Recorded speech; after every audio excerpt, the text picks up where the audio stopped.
Karnal bypass है, वहाँ पे हमें पुलिस ने डिटेन कर लिया था कि आप लोगों को आगे नहीं जाने देंगे।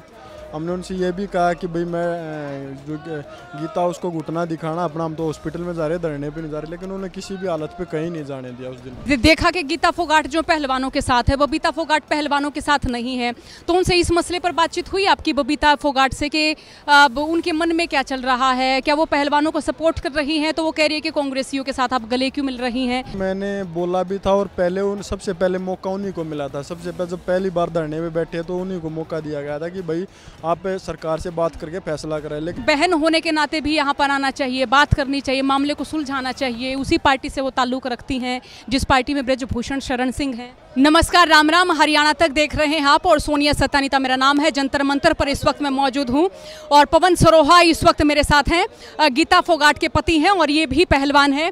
पवन, जरा वो बताइए, जिस दिन आपको डिटेन किया गया उस दिन क्या कुछ हुआ, ये हम जानना चाहते हैं और बहुत सारे लोग भी ये बात जानना चाहते हैं।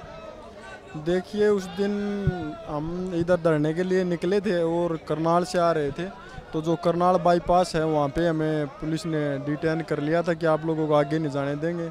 हमने उनसे ये भी कहा कि भाई मैं जो गीता उसको घुटना दिखाना अपना, हम तो हॉस्पिटल में जा रहे, धरने पे नहीं जा रहे, लेकिन उन्होंने किसी भी हालत पे कहीं नहीं जाने दिया उस दिन। मतलब पूरा दिन हम बोले तो हॉस्पिटल जाना तो हम साथ चलेंगे, तो वहाँ हॉस्पिटल में भी वो साथ में ही गए हमारे। फिर वापस बोला अगर आपको घर जाना है तो आप घर चलिए, नहीं तो दो ही रास्ते हैं आपके पास, या तो पुलिस के घर चलो या हमारे अपने घर जाओ। तो फिर आप कहाँ गए? हमने तो बोला फिर चलो हमें लास्ट में अपने घर तो छोड़ दो, क्या पता भैया बॉर्डर क्रॉस करने के बाद हमारे पास दूसरा ऑप्शन है भाई हम दूसरे रास्ते से आ जाएं। लेकिन उन्होंने फिर पता नहीं बोले कि भाई हम आपको ऊपर से ऑर्डर है, अभी छोड़ नहीं सकते आपको 6 बजे से पहले। और आप बहुत शांति से आ जा रहे थे, अपनी ही गाड़ी में थे? हाँ, हम अपनी गाड़ी में थे। लास्ट में हम नीचे उतरे, अब उन्होंने बोले अभी थाने चलना पड़ेगा। हमने अपनी गाड़ी रोकी, रोक के तो बोले कि हम आगे नहीं जाएंगे, तो बोले कि आप अपनी गाड़ी से नहीं जाओगे तो आप हमारी गाड़ी में बैठो। पहचान लिया था आपको, आप शांति से ही जा रहे थे वहाँ पुलिस वालों ने? जी जी जी जी जी जी उन्होंने बोला। फिर वहाँ पे एसीपी मैडम भी आ गई थी वो, तो उन्होंने बोला कि ऊपर से ऑर्डर, हम कुछ नहीं कर सकते, लॉ एंड ऑर्डर है। अच्छा, देखा कि गीता फोगाट जो पहलवानों के साथ है, बबीता फोगाट पहलवानों के साथ नहीं है, तो उनसे इस मसले पर बातचीत हुई आपकी बबीता फोगाट से कि उनके मन में क्या चल रहा है, क्या वो पहलवानों को सपोर्ट कर रही हैं? तो वो कह रही है कि कांग्रेसियों के साथ आप गले क्यों मिल रही हैं। आपकी बात हुई उनसे? देखिए, मेरी तो काफ़ी पहले बात हुई थी जब तो पहलवानों के साथ ही थी। अभी वही बात, उनकी अपनी विचारधारा है जो भी है, तो मैं किसी की विचारधारा से मैं ये नहीं कह सकता कि भाई आप मेरे कहने से आप ये करिए। तो वो अपनी खुद की मर्जी, उनकी खुद की चॉइस है। देखिए, हम पहलवानों के साथ हैं, अपनी महिला पहलवानों के साथ हैं, और हम जब तक ये धरना चलता रहेगा जब तक जो आरोपी उसको गिरफ्तारी नहीं मिलेगी। अच्छा, ऐसे आप उनसे इस तरह से बात नहीं करते कि धरने पर आना चाहिए? अगर वैचारिक तौर पर, राजनीतिक तौर पर भी अगर दूर रखें तो एक बहन होने के नाते भी यहाँ पर आना चाहिए, बात करनी चाहिए, मामले को सुलझाना चाहिए। उसी पार्टी से वो ताल्लुक रखती हैं जिस पार्टी में ब्रजभूषण शरण सिंह हैं।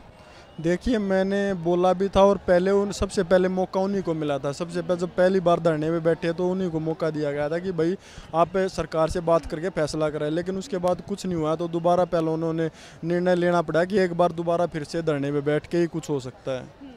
नार्को टेस्ट के लिए इधर से पहलवानों ने ब्रजभूषण शरण सिंह को चुनौती दी, अब ब्रजभूषण शरण सिंह ने हामी भर ली है, तो नार्को टेस्ट के लिए क्या प्रतिक्रियाएं आ रही हैं अभी फिलहाल पहलवानों की ओर से? क्या आपको सही ठीक लग रहा है ये होना भी? नार्को टेस्ट होना चाहिए और खिलाड़ी तो तैयार है, पहले दिन से बोल रहे हो। तो ब्रजभूषण ने तो अब बोला 2 दिन पहले, पहलवान तो शुरू दिन से बोल रहे हैं। विनेश भी बोल रही है, बजरंग बोल रहा है, साक्षी बोल रहा है, और जितने भी लड़कियां 7 लड़कियां वो भी बोल रही हैं कि भाई हमारा नार्को टेस्ट कराओ। तो ये पहलवान तो तैयार हैं। अच्छा, जैसे ये धरना लगातार लंबा चलेगा, पहलवानों की प्रैक्टिस छूट रही है, आगे चैंपियनशिप आनी है, तो हम ये माने कुश्ती के जो आगामी मेडल है उन पर भी असर होगा? देखिए, ये आपने ठीक सवाल किया। अभी जो ये अपने सीनियर खिलाड़ी हैं, जैसे साक्षी है, बजरंग है, विनेश है, ये तो यहाँ बैठे। इन्होंने अपने जो जूनियर खिलाड़ी हैं उनको वहाँ यहाँ धरने से आने से मना किया कि भाई आप लोग तैयारी कीजिए, हमारे देश का नुकसान नहीं होना चाहिए। जो मेडल है वो हम अपने देश का जो नाम रोशन करते हैं, तो आप लोग अपनी तैयारी करो। और यहाँ हम हैं, हम बैठे हैं, जब तक हमें न्याय नहीं मिलेगा, जब तक आरोपी की गिरफ्तारी नहीं होगी, तब तक हम यहाँ बैठे हैं। तो मेडल पर असर हो सकता है अभी आगे वाली चैंपियनशिप में?